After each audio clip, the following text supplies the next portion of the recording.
Hi guys, it's Wednesday, and I'm outside enjoying the sun and the warmth. Finally, wearing my Chandler shirt because that's where I wish I was right now, in room 12 with you guys.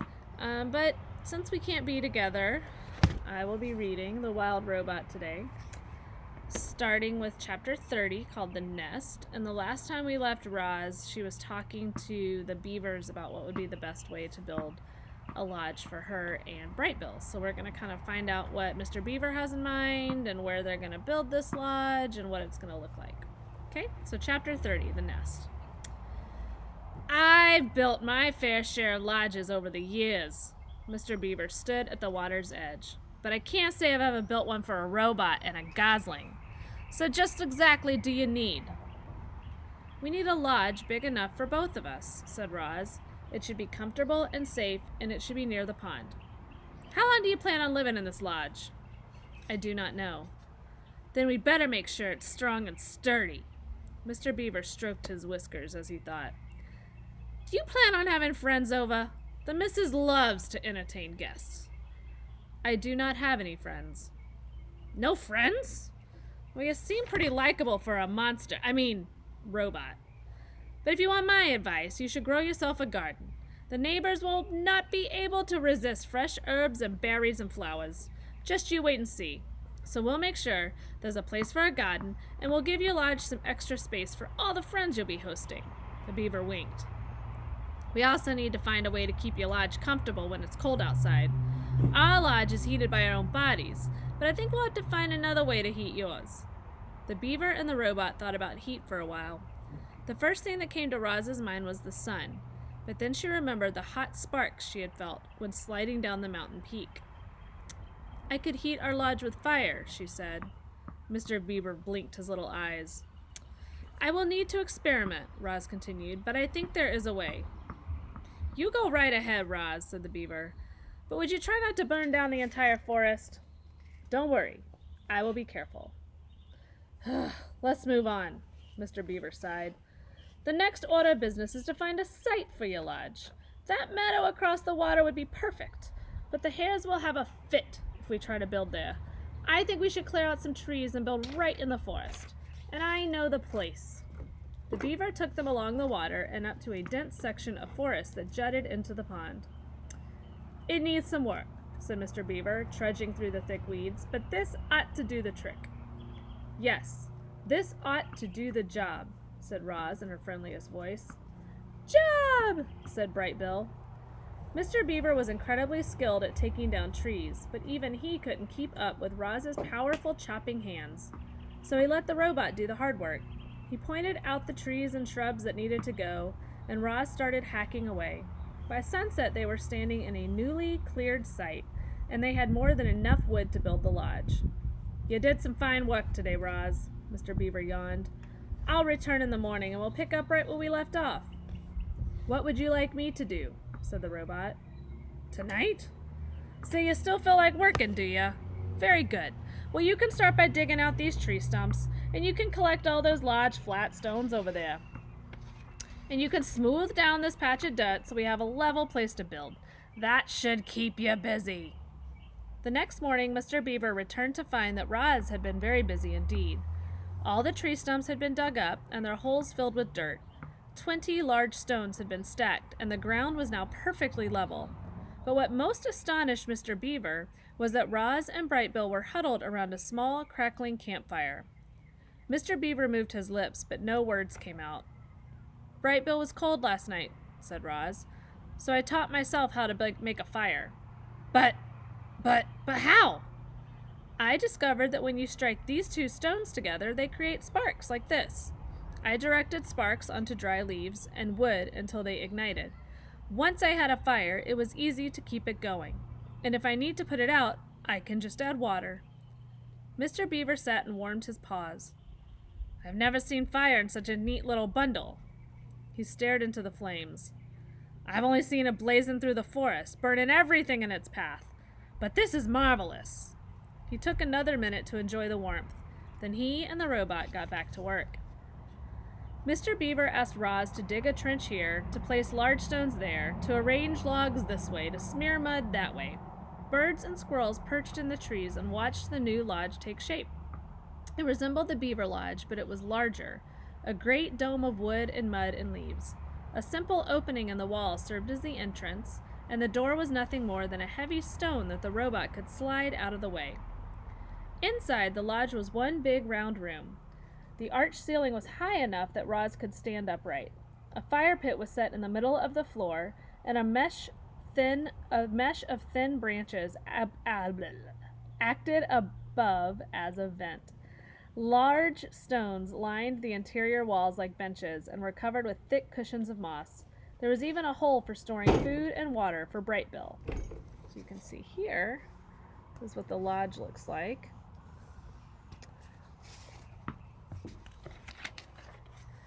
You got yourself a beautiful pond view property, said Mr. Beaver. What are you going to name it? I do not understand. Why, a beautiful lodge like this deserves a name. We call our lodge Streamcatcher. The robot's computer brain didn't take long. The lodge is for Bright Bill. Bright Bill is a bird. Birds live in nests. Could we call this lodge the Nest? Huzzah! Squeaked the beaver. The Nest is a fine name for your lodge. Nest! Nest! Laughed Bright Bill. They stood outside the nest and admired their handiwork until Mr. Beaver's belly began to grumble. That sound means it's time for me to go get dinner. Thank you very much for your help, said Roz. We could not have done this without you. You're quite welcome, said Mr. Beaver, smiling. For your garden, you want to speak with Tawny, the doe who lives over the hill. She'll know just what to do. And now, if you'll excuse me, I have to hurry home before Paddler eats all the best leaves. Enjoy your first night in the nest. Now we're on chapter 31, called The First Night. The stars were out. A fire was crackling in the fire pit. Roz and Bright Bill were settling into their first night in their new home. This lodge is where we will live from now on. The robot plucked her son from his little woven nest and placed him on the floor. I hope you like it. The gosling did like it. He liked that it was big and warm and peaceful, and he liked knowing that the forest and the pond were just outside. He waddled around, peeping to himself and exploring every little corner of the lodge until it was time for bed. His mother carefully laid him on a soft cushion of moss, but he didn't want to sleep there, so she put him back in his little nest, but he didn't want to sleep there either. Bright Bill looked up and said, Mama, sit! Roz sat down. Then he said, Mama, hold! Roz held him. The robot's body may have been hard and mechanical, but it was also strong and safe. The gosling felt loved. His eyes slowly winked closed, and he spent the whole night quietly sleeping in his mother's arms. And here we have a picture of Roz holding Bright Bill. It's pretty funny to see a big metal robot holding a little gosling. And the next chapter is called The Deer. The deer family did not run from the sound of snapping twigs and crunching leaves. They had heard all about Roz and Bright Bill, and they knew there was nothing to fear. Crown Point stood before his doe and his 3 spotted fawns, and the family watched as the robot approached with the gosling on her shoulder. Hello, dear. My name is Roz, and this is Bright Bill. We are looking for a doe named Tawny. Crown Point moved aside, and the doe silently stepped forward. Mr. Beaver helped us build a lodge, said Roz, and he thought that you might help us grow a garden. Mr. Beaver helped you? Came Tawny's gentle voice. You must have done something for the beavers. I brought them freshly cut trees, said Roz. Tawny looked at Crown Point, and the buck slowly nodded. I will help you grow a garden, said the doe to the robot, if you will let my family eat from it. The robot nodded in agreement. Then she quietly led Tawny back to the nest. So here's a picture of the deer right here. Whoops, right here. And they're going to help Roz have a garden. So chapter 33 is called The Garden. After inspecting the grounds, Tawny asked Roz to remove all the dried brambles and weeds and leaves from the garden area. She asked her burrowing friends, the moles and the groundhogs, to dig through the dirt and loosen the soil. And then she asked all the neighbors to do something rather peculiar. Please leave your droppings around the nest. The more droppings, the richer the soil, the healthier the garden. As you can imagine, Tawny's request got everyone's attention. The place was soon crawling with woodland creatures, curious to hear more about the garden project, and just like that, the robot was meeting her neighbors. The plan to help her make friends was already starting to work. There was a festive feeling around the nest that day. Animals were coming and going and chatting and laughing. After some pleasant conversation, each neighbor would choose their spot, leave their droppings, and be on their way, and always with a smile.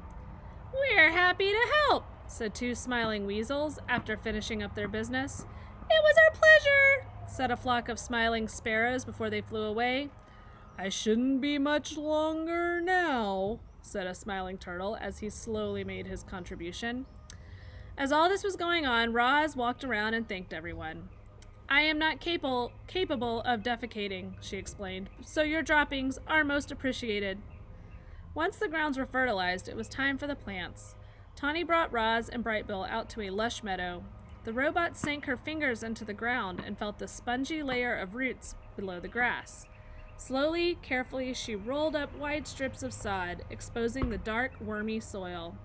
She carried the rolls back to the nest and spread them out to make a patchy lawn.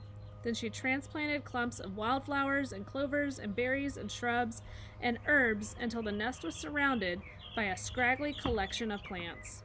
"It's not much to look at now," said Tawny, "but the grass will grow into these gaps and the flowers and bushes should perk up in a few days. I'll return soon to make sure it's all taking root. Before long, this will be a lovely wild garden." And the next chapter is chapter 34, and it's called The Mother, and we're going to start with that tomorrow. So it looks like Roz is now trying to fit in with her island society. She's kind of started to make friends. They're coming to visit her and leaving her lots of presents in her garden. And so we're going to pick up tomorrow and see how Brightbill and Roz are kind of working together to become a family. So I want you to think about this. What problems do you think that Roz might have raising a gosling? How's a robot and a gosling different, and how might those differences kind of make it difficult for Roz to raise a gosling? Okay? So I'll leave a flip grid for you guys on Wednesdays. So it's been a while since I've seen your faces. So leave me a flip grid. Tell me how you think it might be difficult for Roz to become an actual mother, because being a mother can be hard. See you guys later.